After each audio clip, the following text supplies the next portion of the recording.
Thought Forms. By Annie Besant, C. W. Leadbeater. Meaning of Colors Chart. How do you find this book? Any thoughts about the book or the author? Any suggestion for improvement? Please take a moment to share your thoughts in a comment. If you like it, share it with your friends who might enjoy it as well. Subscribe to keep in touch. Visit CompleteAudiobooks.com for more quality content. Foreword. The text of this little book is the joint work of Mr. Leadbeater and myself. Some of it has already appeared as an article in Lucifer, now the Theosophical Review, but the greater part of it is new. The drawing and painting of the thought forms observed by Mr. Leadbeater or by myself, or by both of us together, has been done by three friends, Mr. John Varley, Mr. Prince, and Miss McFarlane, to each of whom we tender our cordial thanks. To paint in earth's dull colors the forms clothed in the living light of other worlds is a hard and thankless task, so much the more gratitude is due to those who have attempted it. They needed colored fire, and had only ground earths. We have also to thank Mr. F. Bly Bond for allowing us to use his essay on vibration figures, and some of his exquisite drawings. Another friend, who sent us some notes and a few drawings, insists on remaining anonymous, so we can only send our thanks to him with similar anonymity. It is our earnest hope, as it is our belief, that this little book will serve as a striking moral lesson to every reader, making him realize the nature and power of his thoughts, acting as a stimulus to the noble, a curb on the base. With this belief and hope we send it on its way. Annie Besant. Thought Forms. As knowledge increases, the attitude of science towards the things of the invisible world is undergoing considerable modification. Its attention is no longer directed solely to the earth with all its variety of objects, or to the physical worlds around it. But it finds itself compelled to glance further afield, and to construct hypotheses as to the nature of the matter and force which lie in the regions beyond the ken of its instruments. Ether is now comfortably settled in the scientific kingdom, becoming almost more than a hypothesis. Mesmerism, under its new name of hypnotism, is no longer an outcast. Reichenbach's experiments are still looked at askance, but are not wholly condemned. Röntgen's rays have rearranged some of the older ideas of matter, while radium has revolutionized them, and is leading science beyond the borderland of ether into the astral world. The boundaries between animate and inanimate matter are broken down. Magnets are found to be possessed of almost uncanny powers, transferring certain forms of disease in a way not yet satisfactorily explained. Telepathy, clairvoyance, movement without contact, though not yet admitted to the scientific table, are approaching the Cinderella stage. The fact is that science has pressed its researches so far, has used such rare ingenuity in its questionings of nature, has shown such tireless patience in its investigations, that it is receiving the reward of those who seek. And forces and beings of the next higher plane of nature are beginning to show themselves on the outer edge of the physical field. Nature makes no leaps, and as the physicist nears the confines of his kingdom he finds himself bewildered by touches and gleams from another realm which interpenetrates his own. He finds himself compelled to speculate on invisible presences, if only to find a rational explanation for undoubted physical phenomena, and insensibly he slips over the boundary, and is, although he does not yet realize it, contacting the astral plane. One of the most interesting of the highroads from the physical to the astral is that of the study of thought. The Western scientist, commencing in the anatomy and physiology of the brain, endeavors to make these the basis for a sound psychology. He passes then into the region of dreams, illusions, hallucinations, and as soon as he endeavors to elaborate an experimental science which shall classify and arrange these, he inevitably plunges into the astral plane. Dr. Baraduc of Paris has nearly crossed the barrier, and is well on the way towards photographing astromental images, to obtaining pictures of what from the materialistic standpoint would be the results of vibrations in the gray matter of the brain. It has long been known to those who have given attention to the question that impressions were produced by the reflection of the ultraviolet rays from objects not visible by the rays of the ordinary spectrum. Clairvoyants were occasionally justified by the appearance on sensitive photographic plates of figures seen and described by them as present with the sitter, though invisible to physical sight. It is not possible for an unbiased judgment to reject in toto the evidence of such occurrences proffered by men of integrity on the strength of their own experiments, oftentimes repeated. And now we have investigators who turn their attention to the obtaining of images of subtle forms, inventing methods specially designed with the view of reproducing them. Among these, Dr. Baraduc seems to have been the most successful, and he has published a volume dealing with his investigations and containing reproductions of the photographs he has obtained. Dr. Baraduc states that he is investigating the subtle forces by which the soul, defined as the intelligence working between the body and the spirit, expresses itself, by seeking to record its movements by means of a needle. Its luminous, but invisible vibrations by impressions on sensitive plates. He shuts out by nonconductors electricity and heat. We can pass over his experiments in biometry, measurement of life by movements, and glance at those in iconography, the impressions of invisible waves, regarded by him as of the nature of light, in which the soul draws its own image. A number of these photographs represent etheric and magnetic results of physical phenomena, and these again we may pass over as not bearing on our special subject, interesting as they are in themselves. Dr. Baraduc obtained various impressions by strongly thinking of an object, the effect produced by the thought form appearing on a sensitive plate. Thus he tried to project a portrait of a lady, then dead, whom he had known, and produced an impression due to his thought of a drawing he had made of her on her deathbed. He quite rightly says that the creation of an object is the passing out of an image from the mind and its subsequent materialization, and he seeks the chemical effect caused on silver salts by this thought-created picture. One striking illustration is that of a force raying outwards, the projection of an earnest prayer. Another prayer is seen producing forms like the fronds of a fern, another like rain pouring upwards, if the phrase may be permitted. A rippled oblong mass is projected by three persons thinking of their unity in affection.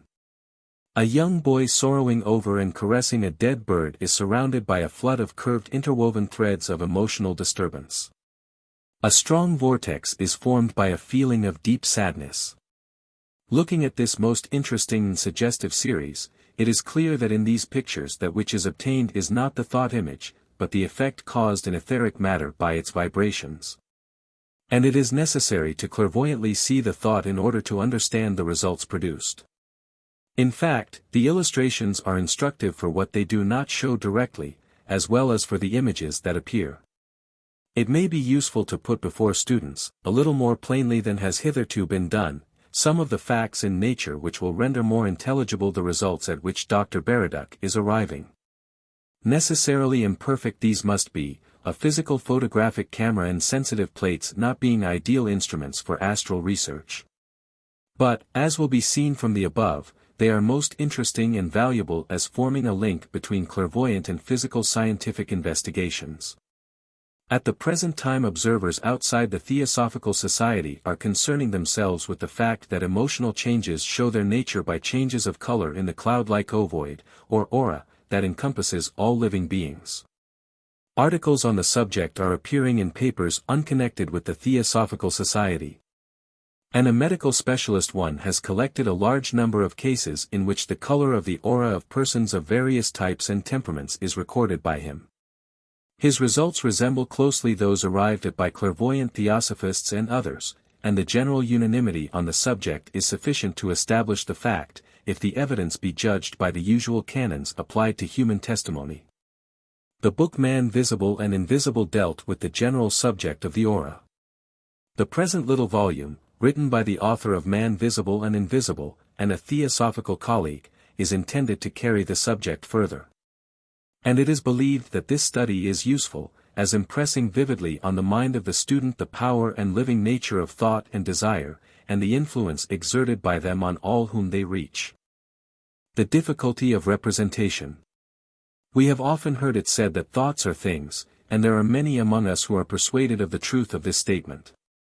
Yet very few of us have any clear idea as to what kind of thing a thought is, and the object of this little book is to help us to conceive this. There are some serious difficulties in our way, for our conception of space is limited to 3 dimensions, and when we attempt to make a drawing we practically limit ourselves to 2. In reality, the presentation even of ordinary three-dimensional objects is seriously defective, for scarcely a line or angle in our drawing is accurately shown. If a road crosses the picture, the part in the foreground must be represented as enormously wider than that in the background, although in reality the width is unchanged. If a house is to be drawn, the right angles at its corners must be shown as acute or obtuse as the case may be, but hardly ever as they actually are. In fact, we draw everything not as it is but as it appears, and the effort of the artist is by a skillful arrangement of lines upon a flat surface to convey to the eye an impression which shall recall that made by a three-dimensional object. It is possible to do this only because similar objects are already familiar to those who look at the picture and accept the suggestion which it conveys. A person who had never seen a tree could form but little idea of one from even the most skillful painting. If to this difficulty we add the other and far more serious one of a limitation of consciousness, and suppose ourselves to be showing the picture to a being who knew only two dimensions, we see how utterly impossible it would be to convey to him any adequate impression of such a landscape as we see. Precisely this difficulty in its most aggravated form stands in our way, when we try to make a drawing of even a very simple thought form. The vast majority of those who look at the picture are absolutely limited to the consciousness of three dimensions, and furthermore, have not the slightest conception of that inner world to which thought forms belong, with all its splendid light and color. All that we can do at the best is to represent a section of the thought form, and those whose faculties enable them to see the original cannot but be disappointed with any reproduction of it. Still, those who are at present unable to see anything will gain at least a partial comprehension, and however inadequate it may be, it is at least better than nothing. All students know that what is called the aura of man is the outer part of the cloud-like substance of his higher bodies, interpenetrating each other, and extending beyond the confines of his physical body, the smallest of all. They know also that two of these bodies, the mental and desire bodies, are those chiefly concerned with the appearance of what are called thought forms. But in order that the matter may be made clear for all, and not only for students already acquainted with theosophical teachings, a recapitulation of the main facts will not be out of place. Man, the thinker, is clothed in a body composed of innumerable combinations of the subtle matter of the mental plane, this body being more or less refined in its constituents and organized more or less fully for its functions, according to the stage of intellectual development at which the man himself has arrived. The mental body is an object of great beauty, the delicacy and rapid motion of its particles giving it an aspect of living iridescent light. And this beauty becomes an extraordinarily radiant and entrancing loveliness as the intellect becomes more highly evolved and is employed chiefly on pure and sublime topics. Every thought gives rise to a set of correlated vibrations in the matter of this body, accompanied with a marvelous play of color, like that in the spray of a waterfall as the sunlight strikes it, raised to the nth degree of color and vivid delicacy. The body under this impulse throws off a vibrating portion of itself, shaped by the nature of the vibrations, as figures are made by sand on a disc vibrating to a musical note, and this gathers from the surrounding atmosphere matter like itself in fineness from the elemental essence of the mental world. We have then a thought form pure and simple, and it is a living entity of intense activity animated by the one idea that generated it. If made of the finer kinds of matter, it will be of great power and energy, and may be used as a most potent agent when directed by a strong and steady will. Into the details of such use we will enter later. When the man's energy flows outwards towards external objects of desire, or is occupied in passional and emotional activities, this energy works in a less subtle order of matter than the mental, in that of the astral world. What is called his desire body is composed of this matter, and it forms the most prominent part of the aura in the undeveloped man. Where the man is of a gross type, the desire body is of the denser matter of the astral plane, and is dull in hue, browns and dirty greens and reds playing a great part in it. Through this will flash various characteristic colors, as his passions are excited. A man of a higher type has his desire body composed of the finer qualities of astral matter, with the colors, rippling over and flashing through it, fine and clear in hue. While less delicate and less radiant than the mental body, it forms a beautiful object, and as selfishness is eliminated all the duller and heavier shades disappear. This desire, or astral, body gives rise to a second class of entities, similar in their general constitution to the thought forms already described, but limited to the astral plane, and generated by the mind under the dominion of the animal nature. These are caused by the activity of the lower mind, throwing itself out through the astral body, the activity of kama-manas in theosophical terminology, or the mind dominated by desire. Vibrations in the body of desire, or astral body, are in this case set up, and under these this body throws off a vibrating portion of itself, shaped, as in the previous case, by the nature of the vibrations. And this attracts to itself some of the appropriate elemental essence of the astral world. Such a thought form has for its body this elemental essence, and for its animating soul the desire or passion which threw it forth, according to the amount of mental energy combined with this desire or passion will be the force of the thought form. These, like those belonging to the mental plane, are called artificial elementals, and they are by far the most common, as few thoughts of ordinary men and women are untinged with desire, passion, or emotion. The two effects of thought. Each definite thought produces a double effect, a radiating vibration and a floating form. The thought itself appears first to clairvoyant sight as a vibration in the mental body, and this may be either simple or complex. If the thought itself is absolutely simple, there is only the one rate of vibration, and only one type of mental matter will be strongly affected. The mental body is composed of matter of several degrees of density, which we commonly arrange in classes according to the subplanes.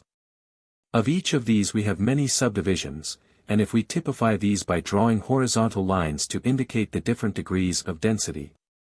There is another arrangement which we might symbolize by drawing perpendicular lines at right angles to the others, to denote types which differ in quality as well as in density. There are thus many varieties of this mental matter, and it is found that each one of these has its own especial and appropriate rate of vibration, to which it seems most accustomed, so that it very readily responds to it, and tends to return to it as soon as possible when it has been forced away from it by some strong rush of thought or feeling. When a sudden wave of some emotion sweeps over a man, for example, his astral body is thrown into violent agitation, and its original colors are or the time almost obscured by the flush of carmine, of blue, or of scarlet which corresponds with the rate of vibration of that particular emotion. This change is only temporary, it passes off in a few seconds, and the astral body rapidly resumes its usual condition. Yet every such rush of feeling produces a permanent effect, it always adds a little of its hue to the normal coloring of the astral body. So that every time that the man yields himself to a certain emotion it becomes easier for him to yield himself to it again, because his astral body is getting into the habit of vibrating at that especial rate. The majority of human thoughts, however, are by no means simple. Absolutely pure affection of course exists, but we very often find it tinged with pride or with selfishness, with jealousy or with animal passion. This means that at least two separate vibrations appear both in the mental and astral bodies, frequently more than two. The radiating vibration, therefore, will be a complex one, and the resultant thought form will show several colors instead of only one. How the vibration acts. These radiating vibrations, like all others in nature, become less powerful in proportion to the distance from their source. Though it is probable that the variation is in proportion to the cube of the distance instead of to the square, because of the additional dimension involved. Again, like all other vibrations, these tend to reproduce themselves whenever opportunity is offered to them, and so whenever they strike upon another mental body they tend to provoke in it their own rate of motion. That is, from the point of view of the man whose mental body is touched by these waves, they tend to produce in his mind thoughts of the same type as that which had previously arisen in the mind of the thinker who sent forth the waves. The distance to which such thought waves penetrate, and the force and persistency with which they impinge upon the mental bodies of others, depend upon the strength and clearness of the original thought. In this way the thinker is in the same position as the speaker. The voice of the latter sets in motion waves of sound in the air which radiate from him in all directions, and convey his message to all those who are within hearing. And the distance to which his voice can penetrate depends upon its power and upon the clearness of his enunciation. In just the same way the forceful thought will carry very much further than the weak and undecided thought, but clearness and definiteness are of even greater importance than strength. Again, just as the speaker's voice may fall upon heedless ears where men are already engaged in business or in pleasure, so may a mighty wave of thought sweep past without affecting the mind of the man, if he be already deeply engrossed in some other line of thought. It should be understood that this radiating vibration conveys the character of the thought, but not its subject. If a Hindu sits wrapped in devotion to Kiha, the waves of feeling which pour forth from him stimulate devotional feeling in all those who come under their influence, though in the case of the Mohammedan that devotion is to Allah, while for the Zoroastrian it is to Ahura Mazda, or for the Christian to Jesus. A man thinking keenly upon some high subject pours out from himself vibrations which tend to stir up thought at a similar level in others, but they in no way suggest to those others the special subject of his thought. They naturally act with special vigor upon those minds already habituated to vibrations of similar character. Yet they have some effect on every mental body upon which they impinge, so that their tendency is to awaken the power of higher thought in those to whom it has not yet become accustomed. It is thus evident that every man who thinks along high lines is doing missionary work, even though he may be entirely unconscious of it. The form and its effect.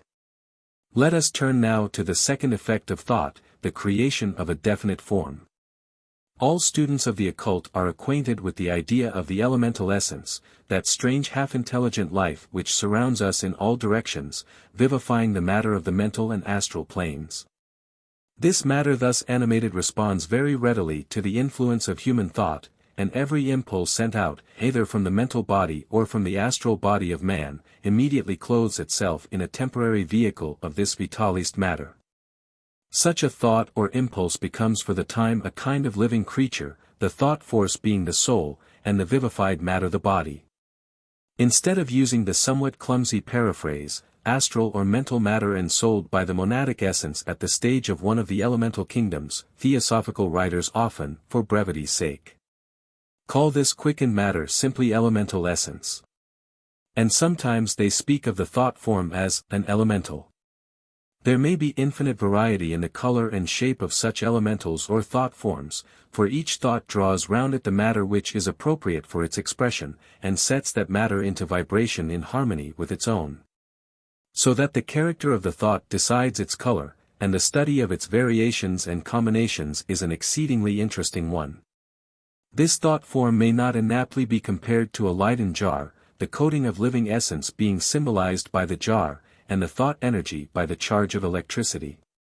If the man's thought or feeling is directly connected with someone else, the resultant thought form moves towards that person and discharges itself upon his astral and mental bodies. If the man's thought is about himself, or is based upon a personal feeling, as the vast majority of thoughts are, it hovers round its creator and is always ready to react upon him whenever he is for a moment in a passive condition. For example, a man who yields himself to thoughts of impurity may forget all about them while he is engaged in the daily routine of his business, even though the resultant forms are hanging round him in a heavy cloud. Because his attention is otherwise directed and his astral body is therefore not impressible by any other rate of vibration than its own. When, however, the marked vibration slackens and the man rests after his labors and leaves his mind blank as regards definite thought, he is very likely to feel the vibration of impurity stealing insidiously upon him. If the consciousness of the man be to any extent awakened, he may perceive this and cry out that he is being tempted by the devil. Yet the truth is that the temptation is from without only in appearance, since it is nothing but the natural reaction upon him of his own thought forms. Each man travels through space enclosed within a cage of his own building, surrounded by a mass of the forms created by his habitual thoughts. Through this medium he looks out upon the world, and naturally he sees everything tinged with its predominant colors, and all rates of vibration which reach him from without are more or less modified by its rate. Thus until the man learns complete control of thought and feeling, he sees nothing as it really is, since all his observations must be made through this medium, which distorts and colors everything like badly made glass. If the thought form be neither definitely personal nor specially aimed at someone else, it simply floats detached in the atmosphere, all the time radiating vibrations similar to those originally sent forth by its creator. If it does not come into contact with any other mental body, this radiation gradually exhausts its store of energy, and in that case the form falls to pieces. But if it succeeds in awakening sympathetic vibration in any mental body near at hand, an attraction is set up, and the thought form is usually absorbed by that mental body. Thus we see that the influence of the thought form is by no means so far-reaching as that of the original vibration, but in so far as it acts with much greater precision. What it produces in the mind-body which it influences is not merely a thought of an order similar to that which gave it birth, it is actually the same thought. The radiation may affect thousands and stir up in them thoughts on the same level as the original, and yet it may happen that no one of them will be identical with that original. The thought form can affect only very few, but in those few cases it will reproduce exactly the initiatory idea. The fact of the creation by vibrations of a distinct form, geometrical or other, is already familiar to every student of acoustics, and Chladni's figures are continually reproduced in every physical laboratory. Figure 1. Chladni's sound plate. Figure 2. Forms produced in sound. For the lay reader the following brief description may be useful. A Chladni's sound plate, Figure 1, is made of brass or plate glass. Grains of fine sand or spores are scattered over the surface, and the edge of the plate is bowed. The sand is thrown up into the air by the vibration of the plate, and re-falling on the plate is arranged in regular lines, Figure 2. By touching the edge of the plate at different points when it is bowed, different notes, and hence varying forms, are obtained, Figure 3. If the figures here given are compared with those obtained from the human voice, many likenesses will be observed. For these latter, the voice forms so admirably studied and pictured by Mrs. Watts Hughes, too, bearing witness to the same fact, should be consulted, and her work on the subject should be in the hands of every student. But few perhaps have realized that the shapes pictured are due to the interplay of the vibrations that create them, and that a machine exists by means of which two or more simultaneous motions can be imparted to a pendulum. And that by attaching a fine drawing pen to a lever connected with the pendulum its action may be exactly traced. Substitute for the swing of the pendulum the vibration set up in the mental or astral body, and we have clearly before us the modus operandi of the building of forms by vibrations. Point 3. Figure 3. Forms produced in sound. The following description is taken from a most interesting essay entitled Vibration Figures, by F. Bly Bond, FRIBA, who has drawn a number of remarkable figures by the use of pendulums. The pendulum is suspended on knife edges of hardened steel, and is free to swing only at right angles to the knife edge suspension. For such pendulums may be coupled in pairs, swinging at right angles to each other, by threads connecting the shafts of each pair of pendulums with the ends of a light but rigid lath, from the center of which run other threads. These threads carry the united movements of each pair of pendulums to a light square of wood, suspended by a spring, and bearing a pen. The pen is thus controlled by the combined movement of the four pendulums, and this movement is registered on a drawing board by the pen. There is no limit, theoretically, to the number of pendulums that can be combined in this manner. The movements are rectilinear, but two rectilinear vibrations of equal amplitude acting at right angles to each other generate a circle if they alternate precisely, an ellipse if the alternations are less regular or the amplitudes unequal. A cyclic vibration may also be obtained from a pendulum free to swing in a rotary path. In these ways a most wonderful series of drawings have been obtained, and the similarity of these to some of the thought forms is remarkable. They suffice to demonstrate how readily vibrations may be transformed into figures. Thus compare Figure 4 with Figure 12, the Mother's Prayer, or Figure 5 with Figure 10, or Figure 6 with Figure 25, the serpent-like darting forms. Fig. 7 is added as an illustration of the complexity attainable. It seems to us a most marvelous thing that some of the drawings, made apparently at random by the use of this machine, should exactly correspond to higher types of thought forms created in meditation. We are sure that a wealth of significance lies behind this fact, though it will need much further investigation before we can say certainly all that it means. But it must surely imply this much, that, if two forces on the physical plane bearing a certain ratio one to the other can draw a form which exactly corresponds to that produced on the mental plane by a complex thought, we may infer that that thought sets in motion on its own plane two forces which are in the same ratio one to the other.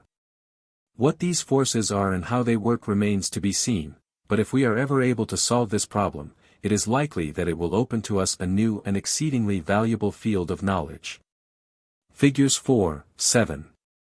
Forms produced by pendulums. General principles. 3 general principles underlie the production of all thought forms. 1. Quality of thought determines color. 2. Nature of thought determines form. 3. Definiteness of thought determines clearness of outline. The meaning of the colors. The table of colors given in the frontispiece has already been thoroughly described in the book Man Visible and Invisible. And the meaning to be attached to them is just the same in the thought form as in the body out of which it is evolved. For the sake of those who have not at hand the full description given in the book just mentioned, it will be well to state that black means hatred and malice. Red, of all shades from lurid brick red to brilliant scarlet, indicates anger. Brutal anger will show as flashes of lurid red from dark brown clouds, while the anger of noble indignation is a vivid scarlet, by no means unbeautiful, though it gives an unpleasant thrill. A particularly dark and unpleasant red, almost exactly the color called dragon's blood, shows animal passion and sensual desire of various kinds. Clear brown, almost burnt sienna, shows avarice. Hard dull brown-gray is a sign of selfishness, a color which is indeed painfully common. Deep heavy gray signifies depression, while a livid pale gray is associated with fear. Gray-green is a signal of deceit, while brownish-green, usually flecked with points and flashes of scarlet, betokens jealousy. Green seems always to denote adaptability. In the lowest case, when mingled with selfishness, this adaptability becomes deceit. At a later stage, when the color becomes purer, it means rather the wish to be all things to all men, even though it may be chiefly for the sake of becoming popular and bearing a good reputation with them. In its still higher, more delicate and more luminous aspect, it shows the divine power of sympathy. Affection expresses itself in all shades of crimson and rose. A full clear carmine means a strong healthy affection of normal type. If stained heavily with brown-gray, a selfish and grasping feeling is indicated, while pure pale rose marks that absolutely unselfish love which is possible only to high natures. It passes from the dull crimson of animal love to the most exquisite shades of delicate rose, like the early flushes of the dawning, as the love becomes purified from all selfish elements, and flows out in wider and wider circles of generous impersonal tenderness and compassion to all who are in need. With a touch of the blue of devotion in it, this may express a strong realization of the universal brotherhood of humanity. Deep orange imports pride or ambition, and the various shades of yellow denote intellect or intellectual gratification, dull yellow ochre implying the direction of such faculty to selfish purposes, while clear gamboge shows a distinctly higher type. And pale luminous primrose yellow is a sign of the highest and most unselfish use of intellectual power, the pure reason directed to spiritual ends. The different shades of blue all indicate religious feeling, and range through all hues from the dark brown blue of selfish devotion, or the pallid gray blue of fetish worship tinged with fear, up to the rich deep clear color of heartfelt adoration, and the beautiful pale azure of that highest form which implies self-renunciation and union with the divine. The devotional thought of an unselfish heart is very lovely in color, like the deep blue of a summer sky. Through such clouds of blue will often shine out golden stars of great brilliancy, darting upwards like a shower of sparks.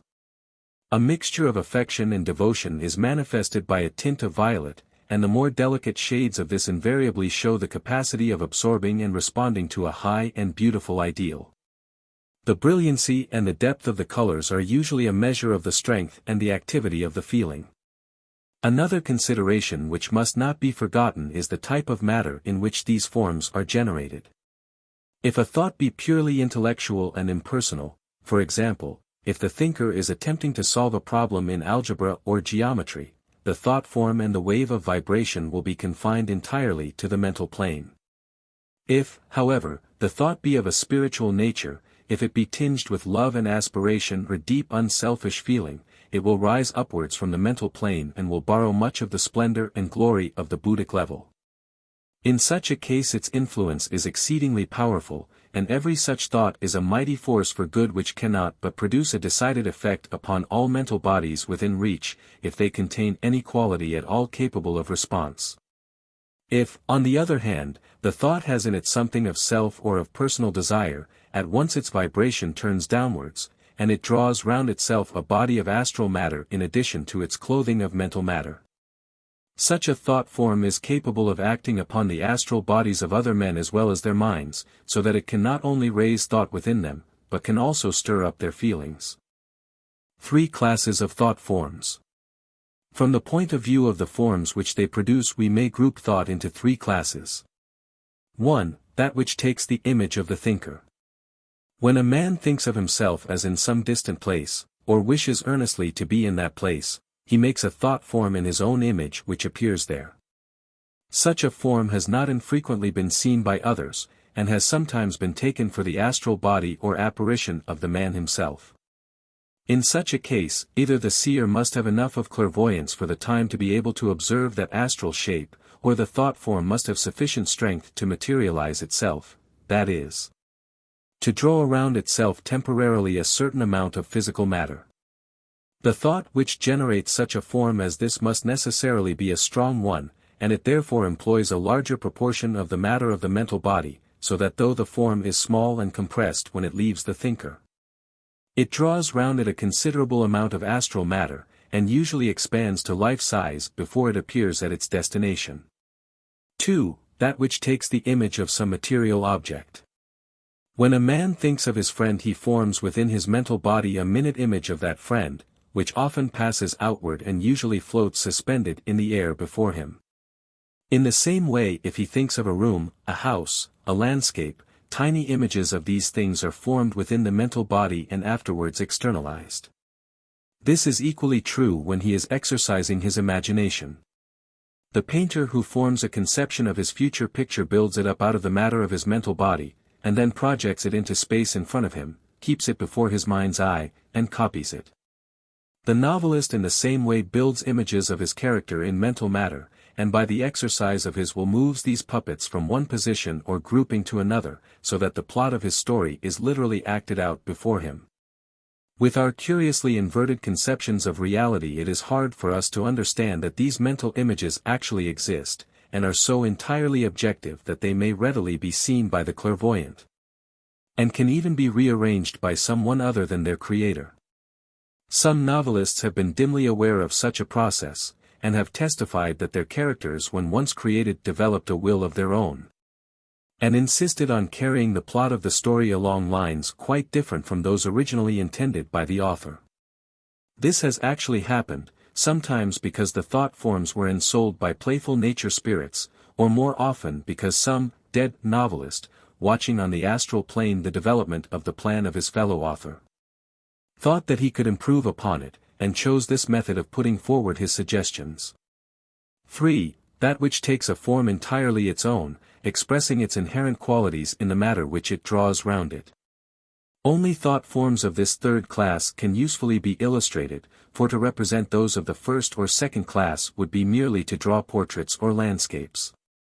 In those types we have the plastic mental or astral matter molded in imitation of forms belonging to the physical plane. In this third group we have a glimpse of the forms natural to the astral or mental planes. Yet this very fact, which makes them so interesting, places an insuperable barrier in the way of their accurate reproduction. Thought forms of this third class almost invariably manifest themselves upon the astral plane, as the vast majority of them are expressions of feeling as well as of thought. Those of which we here give specimens are almost wholly of that class, except that we take a few examples of the beautiful thought forms created in definite meditation by those who, through long practice, have learnt how to think. Thought forms directed towards individuals produce definitely marked effects, these effects being either partially reproduced in the aura of the recipient and so increasing the total result, or repelled from it. A thought of love and of desire to protect, directed strongly toward some beloved object, creates a form which goes to the person thought of, and remains in his aura as a shielding and protecting agent. It will seek all opportunities to serve, and all opportunities to defend, not by a conscious and deliberate action, but by a blind following out of the impulse impressed upon it. And it will strengthen friendly forces that impinge on the aura and weaken unfriendly ones. Thus may we create and maintain veritable guardian angels round those we love, and many a mother's prayer for a distant child thus circles round him, though she knows not the method by which her prayer is answered. In cases in which good or evil thoughts are projected at individuals, those thoughts, if they are to directly fulfill their mission, must find, in the aura of the object to whom they are sent, materials capable of responding sympathetically to their vibrations. Any combination of matter can only vibrate within certain definite limits, and if the thought form be outside all the limits within which the aura is capable of vibrating, it cannot affect that aura at all. It consequently rebounds from it, and that with a force proportionate to the energy with which it impinged upon it. This is why it is said that a pure heart and mind are the best protectors against any inimical assaults, for such a pure heart and mind will construct an astral and a mental body of fine and subtle materials. And these bodies cannot respond to vibrations that demand coarse and dense matter. If an evil thought, projected with malefic intent, strikes such a body, it can only rebound from it, and it is flung back with all its own energy. It then flies backward along the magnetic line of least resistance, that which it has just traversed, and strikes its projector. He, having matter in his astral and mental bodies similar to that of the thought form he generated, is thrown into respondent vibrations, and suffers the destructive effects he had intended to cause to another. Thus, curses, and blessings, come home to roost. From this arise also the very serious effects of hating or suspecting a good and highly advanced man. The thought forms sent against him cannot injure him, and they rebound against their projectors, shattering them mentally, morally, or physically. Several such instances are well known to members of the Theosophical Society, having come under their direct observation. So long as any of the coarser kinds of matter connected with evil and selfish thoughts remain in a person's body, he is open to attack from those who wish him evil. But when he has perfectly eliminated these by self-purification, his haters cannot injure him, and he goes on calmly and peacefully amid all the darts of their malice. But it is bad for those who shoot out such darts. Another point that should be mentioned before passing to the consideration of our illustrations is that every one of the thought forms here given is drawn from life. They are not imaginary forms, prepared as some dreamer thinks that they ought to appear. They are representations of forms actually observed as thrown off by ordinary men and women, and either reproduced with all possible care and fidelity by those who have seen them, or with the help of artists to whom the seers have described them. For convenience of comparison, thought forms of a similar kind are grouped together. Affection. Vague pure affection. Figure 8 is a revolving cloud of pure affection, and except for its vagueness it represents a very good feeling. The person from whom it emanates is happy and at peace with the world, thinking dreamily of some friend whose very presence is a pleasure. There is nothing keen or strong about the feeling, yet it is one of gentle well-being, and of an unselfish delight in the proximity of those who are beloved. The feeling which gives birth to such a cloud is pure of its kind, but there is in it no force capable of producing definite results. An appearance by no means unlike this frequently surrounds a gently purring cat, and radiates slowly outward from the animal in a series of gradually enlarging concentric shells of rosy cloud, fading into invisibility at a distance of a few feet from their drowsily contented creator. Figure 8. Vague pure affection. Vague selfish affection. Figure 9 shows us also a cloud of affection, but this time it is deeply tinged with a far less desirable feeling. The dull hard brown-gray of selfishness shows itself very decidedly among the carmine of love, and thus we see that the affection which is indicated is closely connected with satisfaction at favors already received, and with a lively anticipation of others to come in the near future. Indefinite as was the feeling which produced the cloud in figure 8, it was at least free from this taint of selfishness, and it therefore showed a certain nobility of nature in its author. Fig. 9 represents what takes the place of that condition of mind at a lower level of evolution. It would scarcely be possible that these two clouds should emanate from the same person in the same incarnation. Yet there is good in the man who generates this second cloud, though as yet it is but partially evolved. A vast amount of the average affection of the world is of this type, and it is only by slow degrees that it develops towards the other and higher manifestation. Figure 9. Vague selfish affection. Definite affection. Even the first glance at Fig. 10 shows us that here we have to deal with something of an entirely different nature, something effective and capable, something that will achieve a result. The color is fully equal to that of Fig.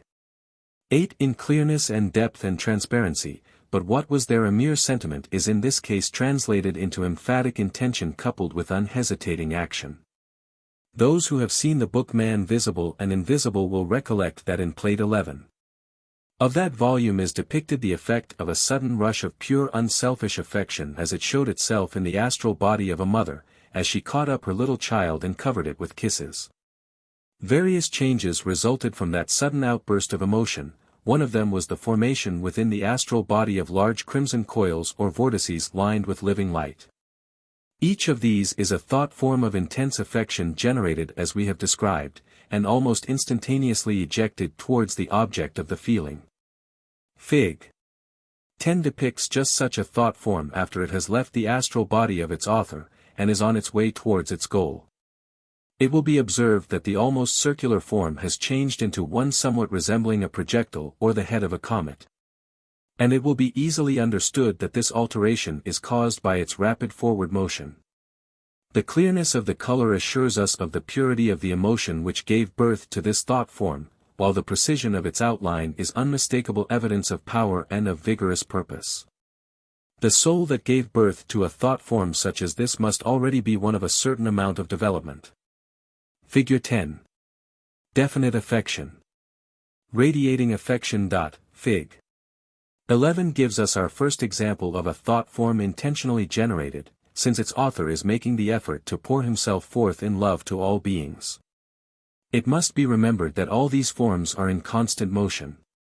This one, for example, is steadily widening out, though there seems to be an exhaustless fountain welling up through the center from a dimension which we cannot represent. A sentiment such as this is so wide in its application, that it is very difficult for anyone not thoroughly trained to keep it clear and precise. The thought form here shown is, therefore, a very creditable one, for it will be noted that all the numerous rays of the star are commendably free from vagueness. Figure 11. Radiating affection. Peace and protection. Few thought forms are more beautiful and expressive than this which we see in Figure 12. This is a thought of love and peace, protection and benediction, sent forth by one who has the power and has earned the right to bless. It is not at all probable that in the mind of its creator there existed any thought of its beautiful wing-like shape. Though it is possible that some unconscious reflection of faraway lessons of childhood about guardian angels who always hovered over their charges may have had its influence in determining this. However that may be, the earnest wish undoubtedly clothed itself in this graceful and expressive outline, while the affection that prompted it gave to it its lovely rose color. And the intellect which guided it shone forth like sunlight as its heart and central support. Thus in sober truth we may make veritable guardian angels to hover over and protect those whom we love, and many an unselfish earnest wish for good produces such a form as this, though all unknown to its creator. Figure 12. Peace and protection. Grasping animal affection. Figure 13 gives us an instance of grasping animal affection, if indeed such a feeling as this be deemed worthy of the august name of affection at all. Several colors bear their share in the production of its dull unpleasing hue, tinged as it is with the lurid gleam of sensuality, as well as deadened with the heavy tint indicative of selfishness. Especially characteristic is its form, for those curving hooks are never seen except when there exists a strong craving for personal possession. It is regrettably evident that the fabricator of this thought form had no conception of the self-sacrificing love which pours itself out in joyous service, never once thinking of result or return. His thought has been, not, how much can I give? But, how much can I gain? And so it has expressed itself in these re-entering curves. It has not even ventured to throw itself boldly outward, as do other thoughts, but projects half-heartedly from the astral body, which must be supposed to be on the left of the picture. A sad travesty of the divine quality love. Yet even this is a stage in evolution, and distinctly an improvement upon earlier stages, as will presently be seen. Figure 13. Grasping animal affection. Devotion. Vague religious feeling. Figure 14 shows us another shapeless rolling cloud, but this time it is blue instead of crimson. It betokens that vaguely pleasurable religious feeling, a sensation of devoutness rather than of devotion, which is so common among those in whom piety is more developed than intellect. In many a church one may see a great cloud of deep dull blue floating over the heads of the congregation, indefinite in outline, because of the indistinct nature of the thoughts and feelings which cause it. Flecked too often with brown and gray, because ignorant devotion absorbs with deplorable facility the dismal tincture of selfishness or fear. But none the less adumbrating a mighty potentiality of the future, manifesting to our eyes the first faint flutter of one at least of the twin wings of devotion and wisdom, by the use of which the soul flies upward to God from whom it came.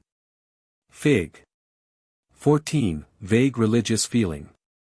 Strange is it to note under what varied circumstances this vague blue cloud may be seen, and oftentimes its absence speaks more loudly than its presence. For in many a fashionable place of worship we seek it in vain, and find instead of it a vast conglomeration of thought forms of that second type which take the shape of material objects. Instead of tokens of devotion, we see floating above the worshippers the astral images of hats and bonnets, of jewelry and gorgeous dresses, of horses and of carriages, of whiskey bottles and of Sunday dinners. And sometimes of whole rows of intricate calculations, showing that men and women alike have had during their supposed hours of prayer and praise no thoughts but of business or of pleasure, of the desires or the anxieties of the lower form of mundane existence. Yet sometimes in a humbler fane, in a church belonging to the unfashionable Catholic or ritualist, or even in a lowly meeting-house where there is but little of learning or of culture, one may watch the deep blue clouds rolling ceaselessly eastward towards the altar, or upwards, testifying at least to the earnestness and the reverence of those who give them birth. Rarely, very rarely, among the clouds of blue will flash like a lance cast by the hand of a giant such a thought form as is shown in Figure 15, or such a flower of self-renunciation as we see in Figure 16 may float before our ravished eyes. But in most cases we must seek elsewhere for these signs of a higher development. Figure 15. Upward rush of devotion. Upward rush of devotion. The form in Figure 15 bears much the same relation to that of Fig. 14 as did the clearly outlined projectile of Figure 10 to the indeterminate cloud of Figure 8. We could hardly have a more marked contrast than that between the inchoate flaccidity of the nebulosity in Fig. 14 and the virile vigor of the splendid spire of highly developed devotion which leaps into being before us in Figure 15. This is no uncertain half-formed sentiment. It is the outrush into manifestation of a grand emotion rooted deep in the knowledge of fact.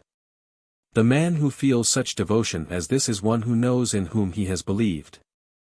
The man who makes such a thought form as this is one who has taught himself how to think. The determination of the upward rush points to courage as well as conviction, while the sharpness of its outline shows the clarity of its creator's conception, and the peerless purity of its color bears witness to his utter unselfishness. Figure 17. Response to devotion. The response to devotion. In Figure 17 we see the result of his thought, the response of the logos to the appeal made to him, the truth which underlies the highest and best part of the persistent belief in an answer to prayer. It needs a few words of explanation.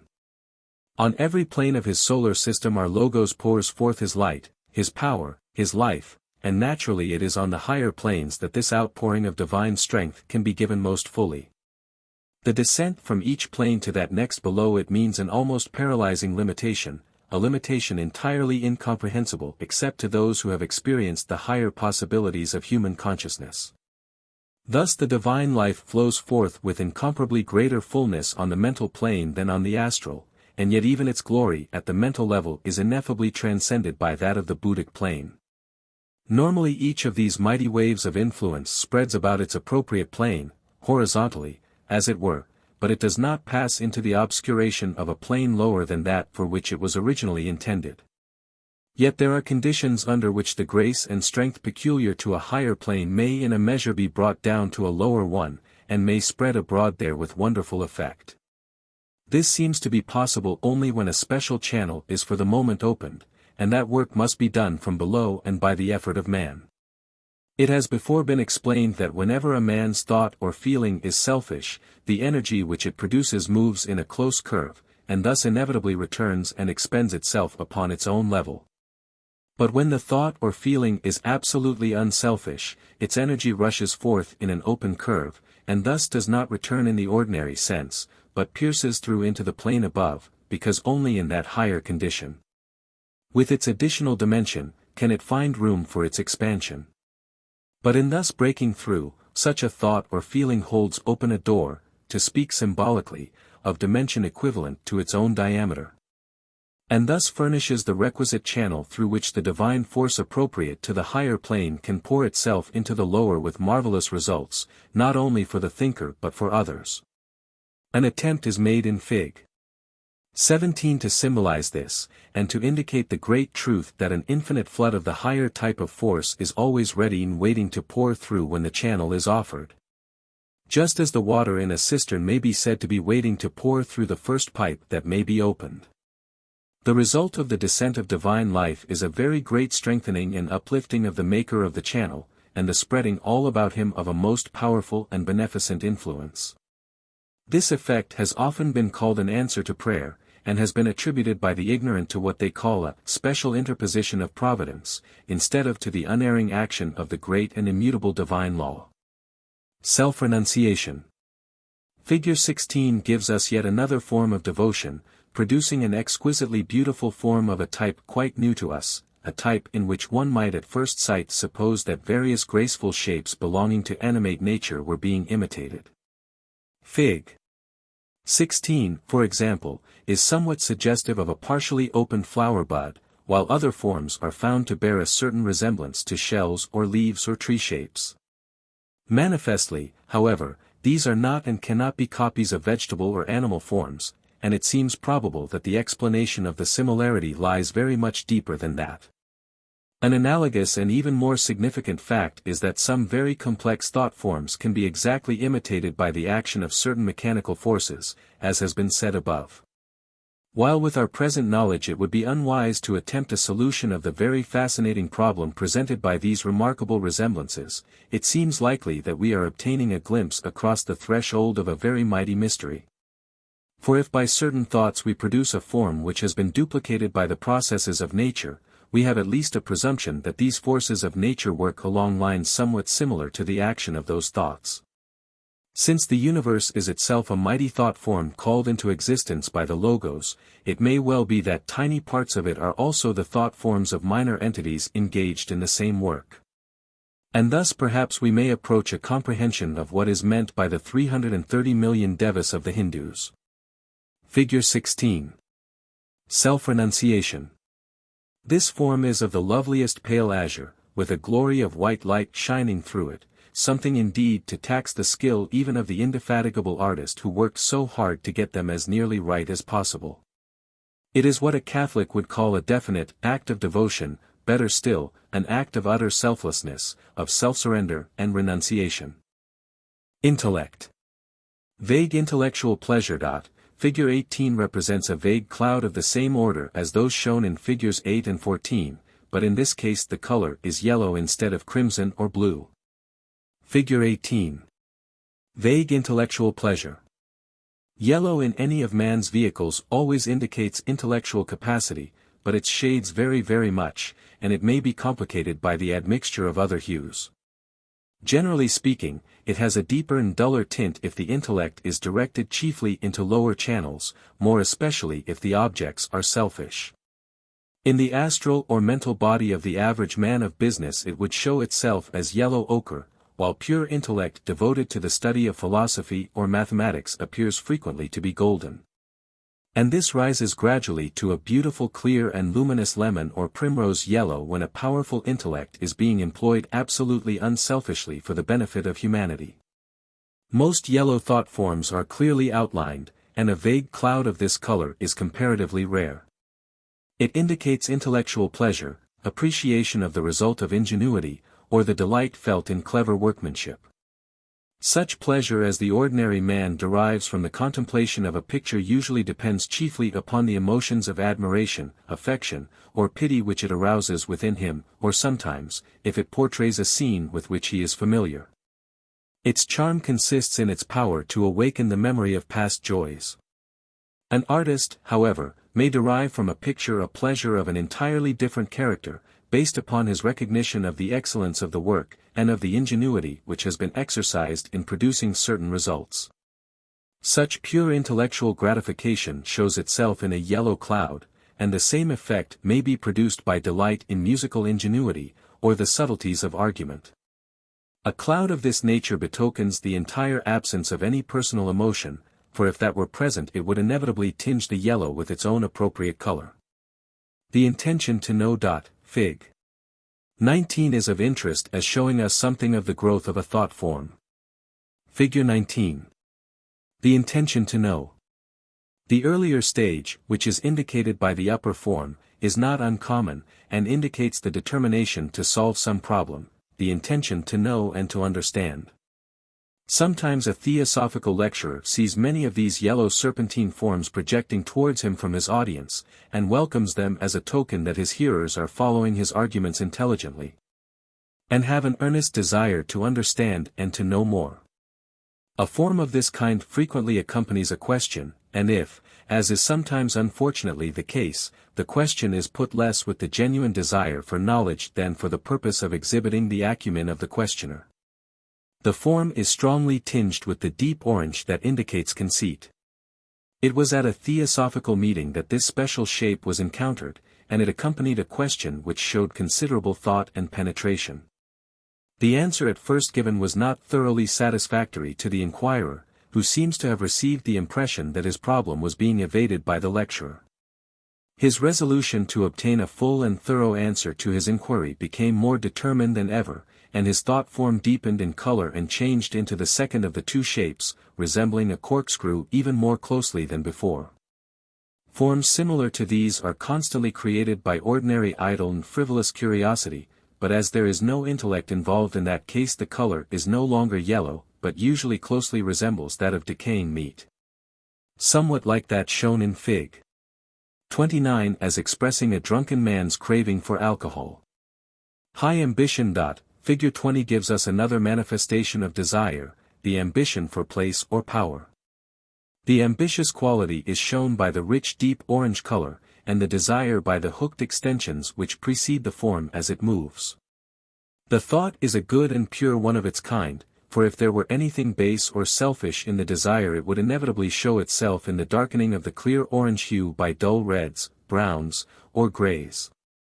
If this man coveted place or power, it was not for his own sake, but from the conviction that he could do the work well and truly, and to the advantage of his fellow men. Figure 20. High ambition. Selfish ambition. Ambition of a lower type is represented in Figure 21. Not only have we here a large stain of the dull brown-gray of selfishness, but there is also a considerable difference in the form, though it appears to possess equal definiteness of outline. Fig. 20 is rising steadily onward towards a definite object, for it will be observed that the central part of it is as definitely a projectile as Figure 10. Fig.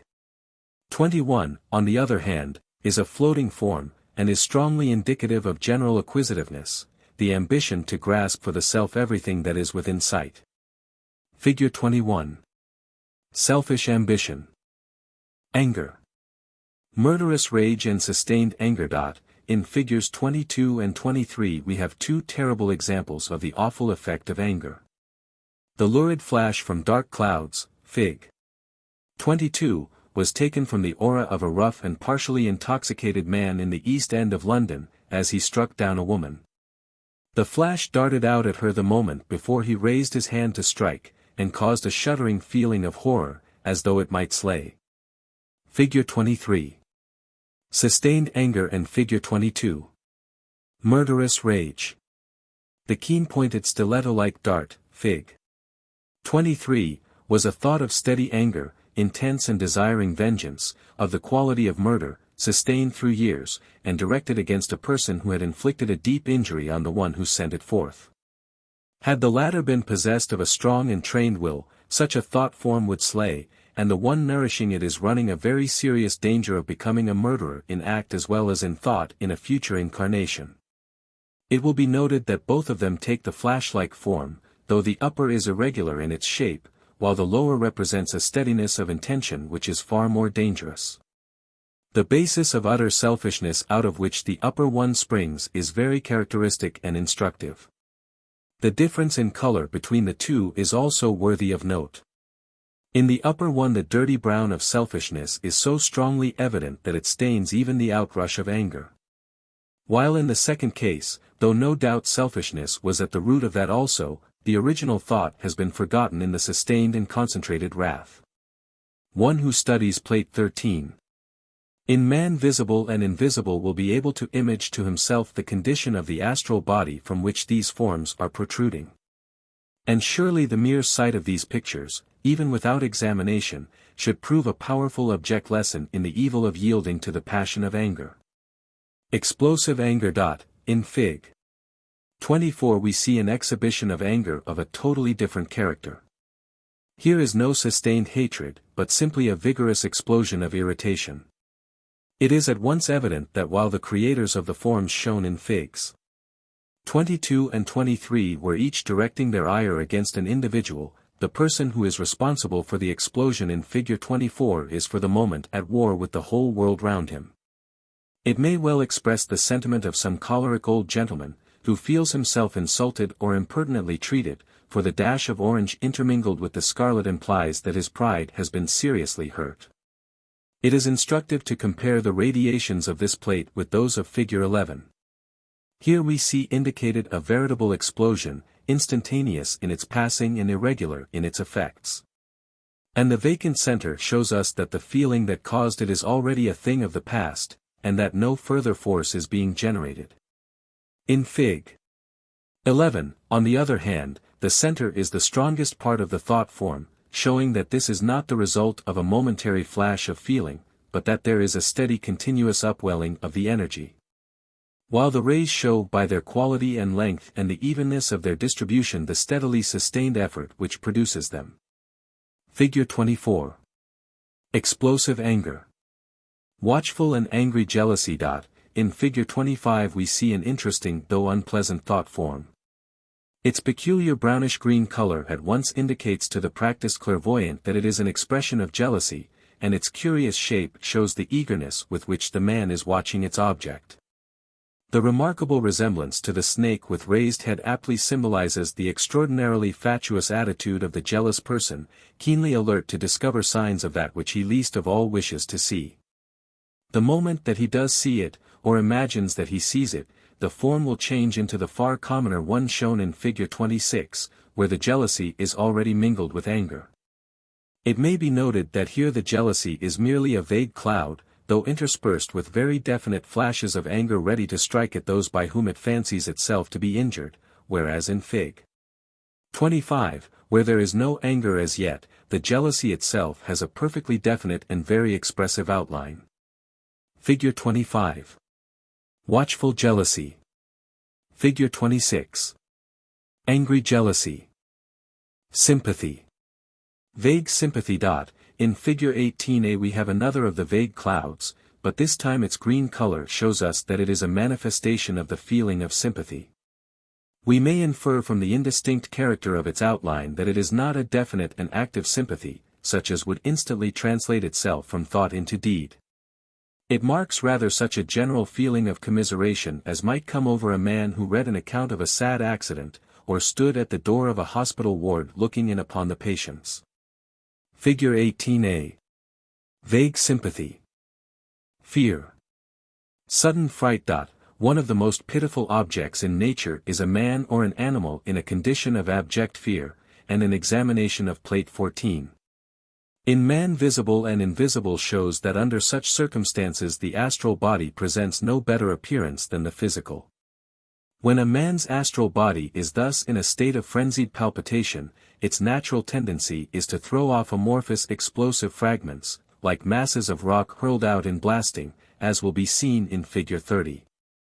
But when a person is not terrified but seriously startled, an effect such as that shown in Figure 27 is often produced.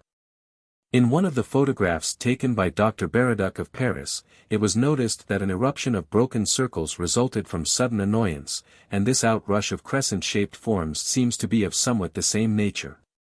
Though in this case there are the accompanying lines of matter which even increase the explosive appearance. It is noteworthy that all the crescents to the right hand, which must obviously have been those expelled earliest, show nothing but the livid gray of fear. But a moment later the man is already partially recovering from the shock, and beginning to feel angry that he allowed himself to be startled. This is shown by the fact that the later crescents are lined with scarlet, evidencing the mingling of anger and fear, while the last crescent is pure scarlet, telling us that even already the fright is entirely overcome. And only the annoyance remains. Figure 27. Sudden fright.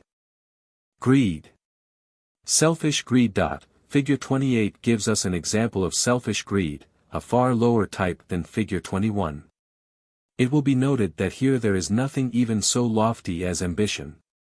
And it is also evident from the tinge of muddy green that the person from whom this unpleasant thought is projecting is quite ready to employ deceit in order to obtain her desire. While the ambition of Figure 21 was general in its nature, the craving expressed in Figure 28 is for a particular object towards which it is reaching out, for it will be understood that this thought form, like that in Fig. 13, remains attached to the astral body, which must be supposed to be on the left of the picture.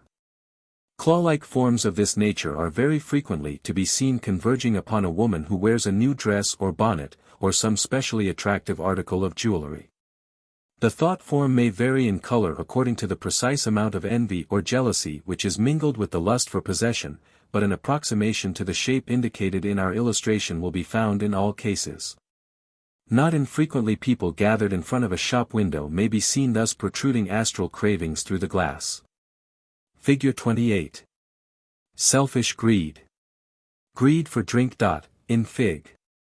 29 we have another variant of the same passion, perhaps at an even more degraded and animal level. This specimen was taken from the astral body of a man just as he entered at the door of a drinking shop. The expectation of and the keen desire for the liquor which he was about to absorb showed itself in the projection in front of him of this very unpleasant appearance. Once more the hooked protrusions show the craving, while the color and the coarse mottled texture show the low and sensual nature of the appetite. Sexual desires frequently show themselves in an exactly similar manner. Men who give birth to forms such as this are as yet but little removed from the animal. As they rise in the scale of evolution the place of this form will gradually be taken by something resembling that shown in Fig. 13, and very slowly, as development advances, that in turn will pass through the stages indicated in Figs 9 and 8, until at last all selfishness is cast out, and the desire to have has been transmuted into the desire to give, and we arrive at the splendid results shown in Figures 11 and 10. Figure 29. Greed for drink. Various emotions. At a shipwreck. Very serious is the panic which has occasioned the very interesting group of thought forms which are depicted in Figure 30. They were seen simultaneously, arranged exactly as represented, though in the midst of indescribable confusion, so their relative positions have been retained, though in explaining them it will be convenient to take them in reverse order. They were called forth by a terrible accident, and they are instructive as showing how differently people are affected by sudden and serious danger. One form shows nothing but an eruption of the livid gray of fear, rising out of a basis of utter selfishness, and unfortunately there were many such as this. The shattered appearance of the thought form shows the violence and completeness of the explosion, which in turn indicates that the whole soul of that person was possessed with blind, frantic terror. And that the overpowering sense of personal danger excluded for the time every higher feeling. Figure 30. At a shipwreck. The second form represents at least an attempt at self-control, and shows the attitude adopted by a person having a certain amount of religious feeling. The thinker is seeking solace in prayer, and endeavoring in this way to overcome her fear. This is indicated by the point of grayish-blue which lifts itself hesitatingly upwards. The color shows, however, that the effort is but partially successful, and we see also from the lower part of the thought form, with its irregular outline and its falling fragments, that there is in reality almost as much fright here as in the other case. But at least this woman has had presence of mind enough to remember that she ought to pray, and is trying to imagine that she is not afraid as she does it, whereas in the other case there was absolutely no thought beyond selfish terror. The one retains still some semblance of humanity, and some possibility of regaining self-control, the other has for the time cast aside all remnants of decency, and is an abject slave to overwhelming emotion. A very striking contrast to the humiliating weakness shown in these two forms is the splendid strength and decision of the third. Here we have no amorphous mass with quivering lines and explosive fragments, but a powerful, clear-cut and definite thought, obviously full of force and resolution. For this is the thought of the officer in charge, the man responsible for the lives and the safety of the passengers, and he rises to the emergency in a most satisfactory manner. It does not even occur to him to feel the least shadow of fear. He has no time for that. Though the scarlet of the sharp point of his weapon-like thought form shows anger that the accident should have happened.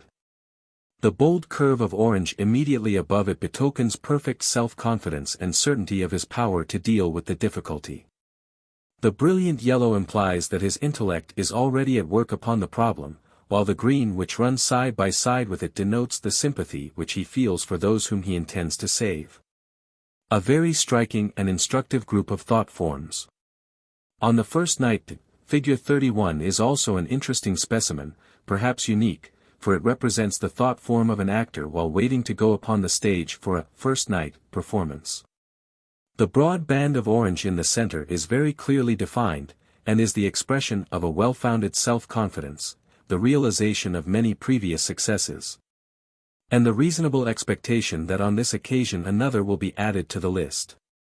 Yet in spite of this there is a good deal of unavoidable uncertainty as to how this new play may strike the fickle public, and on the whole the doubt and fear overbalance the certainty and pride.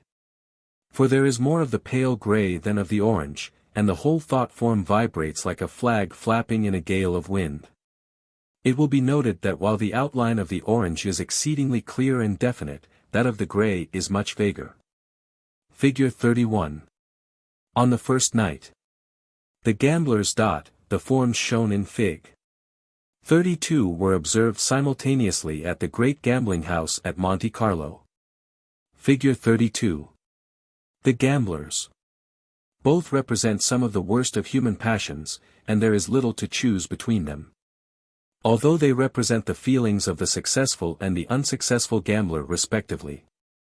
The lower form has a strong resemblance to a lurid and gleaming eye, though this must be simply a coincidence, for when we analyze it we find that its constituent parts and colors can be accounted for without difficulty. The background of the whole thought is an irregular cloud of deep depression, heavily marked by the dull brown-gray of selfishness and the livid hue of fear. In the center we find a clearly marked scarlet ring showing deep anger and resentment at the hostility of fate, and within that is a sharply outlined circle of black expressing the hatred of the ruined man for those who have won his money. The man who can send forth such a thought form as this is surely in imminent danger, for he has evidently descended into the very depths of despair. Being a gambler he can have no principle to sustain him, so that he would be by no means unlikely to resort to the imaginary refuge of suicide. only to find on awakening into astral life that he had changed his condition for the worse instead of for the better, as the suicide always does, since his cowardly action cuts him off from the happiness and peace which usually follow death. The upper form represents a state of mind which is perhaps even more harmful in its effects, for this is the gloating of the successful gambler over his ill-gotten gain. Here the outline is perfectly definite, and the man's resolution to persist in his evil course is unmistakable.